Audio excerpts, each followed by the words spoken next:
বন্ধুরা চলে এসেছি আর একটা নতুন রেসিপি নিয়ে। এই যে দেখুন, বাজার থেকে আমাদের বেশ বড় বড় পুঁটি মাছ নিয়ে এসেছে। এই পুঁটি মাছ দিয়ে এই যে বেশ নতুন নতুন ডাটা হয়েছে। সবেমাত্র দেখুন গরম পড়েছে, তো আমাদের গরম হালকা যে গরম পড়েছে, এতে সাদামাটা তরকারি দিয়ে ভাত খেতেই অসাধারণ লাগে। তো এই নতুন ডাটা উঠেছে কচি কচি, এই ডাটা দিয়ে আমি ওই পুঁটি মাছগুলো মাছের ঝোল করব। সঙ্গে আমি এই যে একটু আলু দেব, আলু দিয়ে বেশ দারুণ মাখা মাখা করে এই মাছের ঝোলটা করব। চলুন আমরা মাছটাকে আগে ভেজে নিই। তো মাছটাকে প্রথম নুন হলুদ মেখে নেব। ওদিকে কড়াই গরম হয়ে গেল, বেশ হালকা হালকা করে লাল লাল করে পুঁটি মাছগুলো ভেজে নেব। বেশি ভাজাও হবে না, আবার কমও হবে না। কড়াই গরম হয়ে গেছে, এবার আমি তেল দিয়ে দিচ্ছি।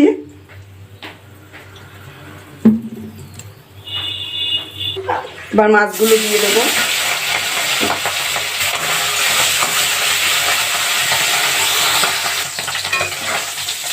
এবার মাছগুলো উল্টে দেব। এবার আমি মাছ নামিয়ে নেব। এইভাবে আমি আর যে মাছগুলো আছে ওইগুলো আমি একে একে ভেজে নেব। মাছ ভাজা হয়ে গেল, তো আমি এবার আলুগুলো ভেজে এই তেলে ভেজে তরকারিটাকে বসিয়ে দিচ্ছি।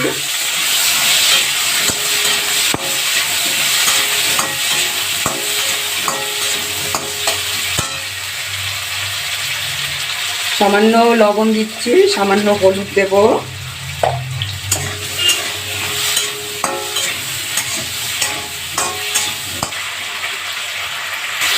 আলুগুলো ভাজা হয়ে গেছে, এইবার আমি জল দিয়ে দেব। এই তরকারিটা আমি দুইবার ফোড়ন দেব। দুইবার মানে দ্বিতীয়বার, প্রথম তো বসিয়ে দিলাম আগে।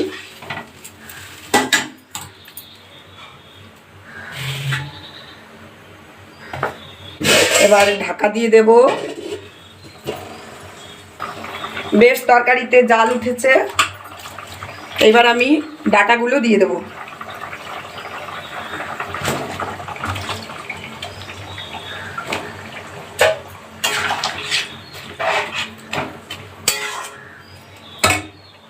ডাটা দিয়ে আবার আমি একটু ঢাকা দিয়ে দেব।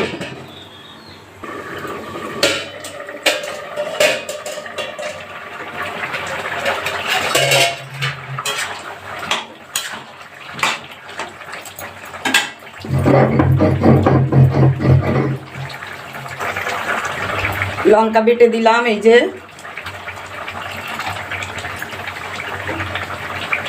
একে একে সমস্ত কিছু দিয়ে তারপরে আমি ফোড়ন দেব। এই যে আমি জিরে বাটা রেখেছি, জিরেটা শুধু জিরে আছে, কাঁচা জিরে বেটে দেবো এর মধ্যে ভেবেছি, তো এই যে জিরেটা দিচ্ছি। এবার আমি মাছগুলো দিয়ে দেব।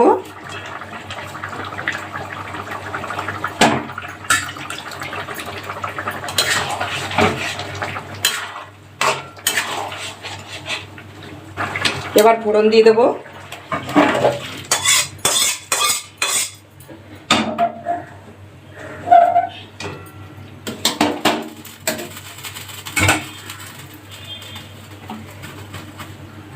তেল দিয়ে দিচ্ছি।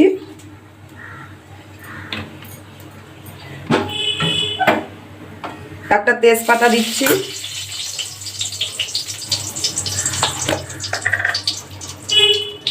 আর দেব হচ্ছে রাঁধুনি ফোড়ন দেব। এই যে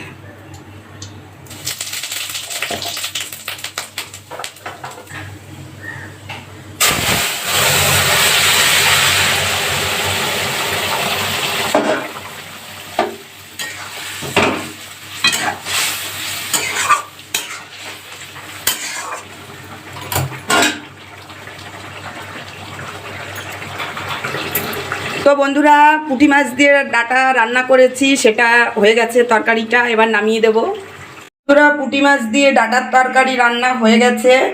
তো এই রেসিপিটা এইভাবে করলে অসাধারণ লাগবে খেতে।